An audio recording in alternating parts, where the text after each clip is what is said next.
on an absolutely beautiful Sunday morning in midsummer in 1999, Michelle and all three boys and I were leaving Mass to head into the promise of a great day. The sun was shining, the birds were singing, there were nothing but joy and good times ahead. And on the way out of church, Father Jim Dillenberg looked at me and did one of these. So I stepped over and he put his hand on my shoulder and said, "Have you ever thought about being a deacon?" And I looked over at Michelle and the three boys. The youngest wasn't even a year old yet. And I looked back at Father Jim and I smiled and I nodded. And then I ran like the wind to the parking lot. And I scooped up the 4-year-old and I said to his older brother, "Make tracks." And I shouted to Michelle, "Grab the baby, we're leaving now and we're never coming back." Out we went. Several months later, Father Jim tapped my shoulder again. This time I sat down with him and I said, "Thank you for putting this on my radar, but I assure you, being a deacon is not in my plans." And he asked me how old I was. And at the time I was 36. And he looked at me, he said, "36, you're still a young man. You have a lot of failures ahead of you yet. And almost all of your plans are among them." Ouch. I mean, ouch. That was cold. But it was also a gift.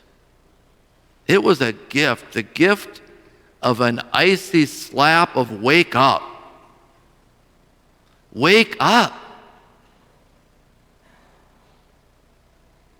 When we read this gospel parable, we're tempted to interpret it as a story about the wisdom of planning ahead.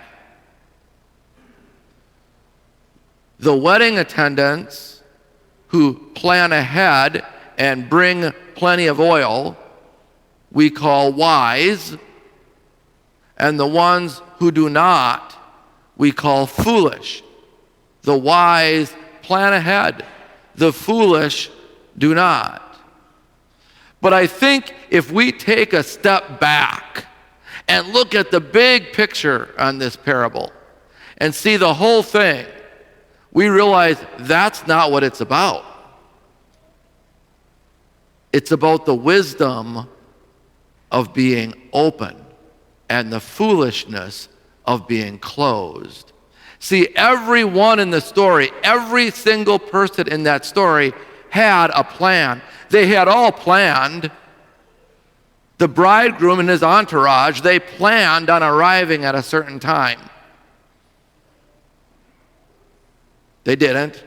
All the wedding attendants planned to be there when they got there. Didn't work out. Everybody plans. They all planned. But those who were wise had opened themselves to the possibility that their plans might not work out. Their plans might be failures. This is so important as we journey through life. If you ask any octogenarian, what were the most pivotal points in your life? They will all tell you moments that were never planned. Never planned. But they were open to possibility. When we expect the world, life, our journey, our pilgrimage, to conform to the notions that we create in our own minds, we limit the Holy Spirit to the smallness of our own imaginations.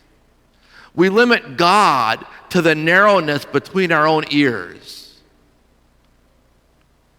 And this parable is saying, come on, open yourself up. The world's not going to work that way. It's bigger than that. God is bigger than that. Open yourself.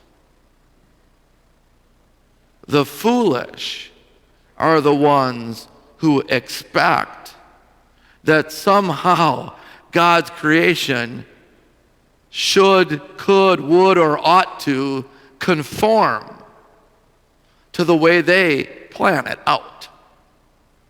The wise are the ones who are open to the very clear and present reality that the Holy Spirit seeks to come to you and work through you in ways that you can't even fathom or imagine, much less plan for. And that's wisdom.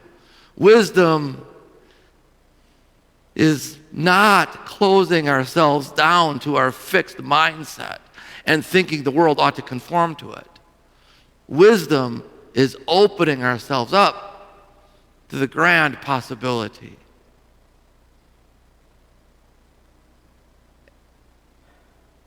And may the open wisdom of the Holy Spirit rain down upon you. And may the open wisdom of the Holy Spirit stir the heart within you.